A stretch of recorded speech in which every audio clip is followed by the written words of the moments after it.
Go ahead and introduce yourself, my friend. Scott Michaels. I'm the chef for chef for Spectrum. Travel around Cirque du Soleil. Travel North America with them. Provide lunch and dinner for roughly 100 people, give or take, depending on how many family members might be in. That's about it. Been cooking for about 9 years. Everywhere from Michigan to Texas, and the last couple of years on the road. Well, talk to me about cooking for such a massive production. This is a gigantic production. It's not too bad.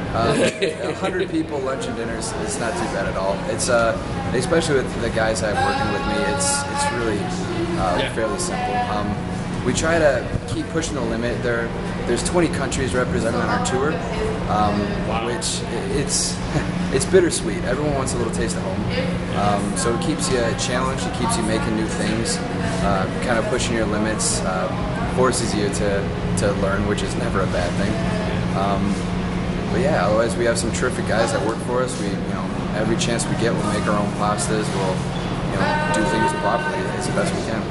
Now, how did you get interested in being involved with CIRQUE as far as the catering and chef part of it? It's a bit of a crazy story. I was working down in Houston at the time. I was a chef for the Astros, and that's not bad. No, and it was an Aramark property, and I was working a second job at a little theater in downtown Houston called Verizon Wireless, and gentleman I was working with there came in and said, "Hey, there's a spot open with CIRQUE. Are you interested?" So Monday I had an interview, and by Sunday that same week I was leaving for Phoenix. And that was a little over 2 years ago now.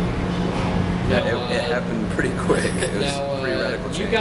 You guys have everything, much like the outfits and things like that. They're made. Do you guys have someone who trucks you guys in food, or do you set up like a couple days before and like hit a grocery store?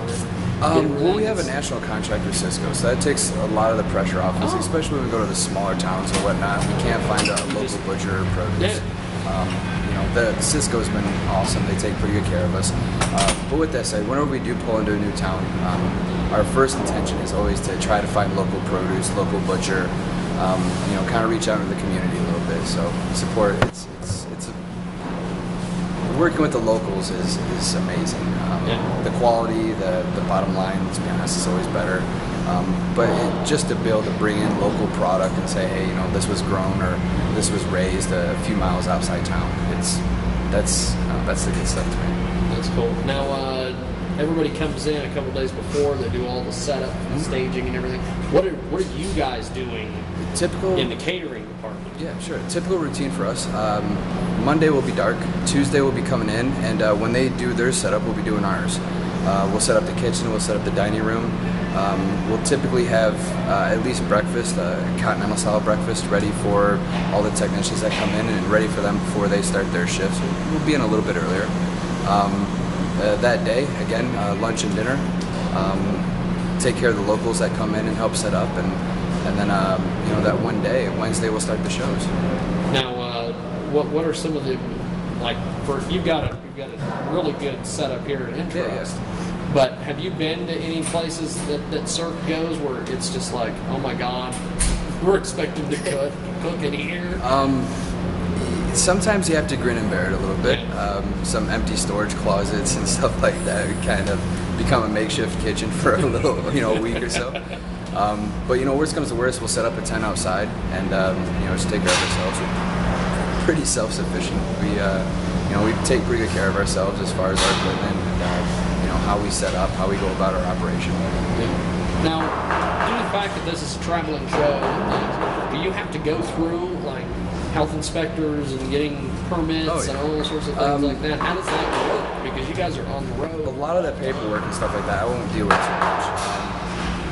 There are some places we go to, we have to be worried about fire marshals and health inspectors and stuff like that, but it's never really been a problem for us. That's good. The people are always easy to work with. They're eager to work with us and not against us, so it makes for a good kind of cooperation. Well, that's cool. Now you mentioned something about how you get a lot of requests for, because there's a whole bunch of countries here represented. About 20, give or take.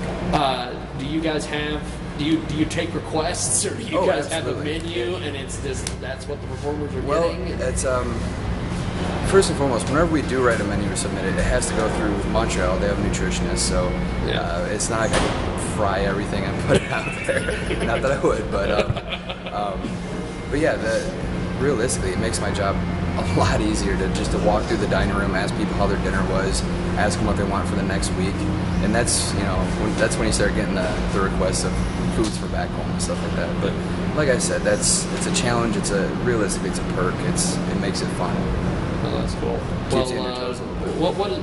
I've seen the load in and tear down for some of the actual show. Sure. What is your load in and tear down like?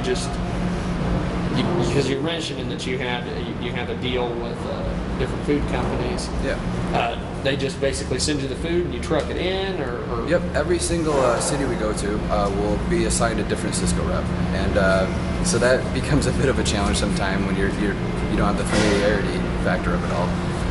But yeah, I mean, I'll submit an order typically on Monday. I'll try to do 2 big Cisco trucks, take care of what I need. If we're doing local, when we do local, most of the times we'll go out on our own and pick it up. We'll try to do most of that on a Monday. Our truck outside, the first third of it is a refrigerated unit. The back of it was going to be our dry stock as well as storage for all of our equipment. So, I mean, we travel on the road. Any food we don't use, we have our own refrigerator, so we're pretty self-sufficient. That's cool. Well, I appreciate it, sir. Thanks for doing this, man. Anything else I can help you folks with?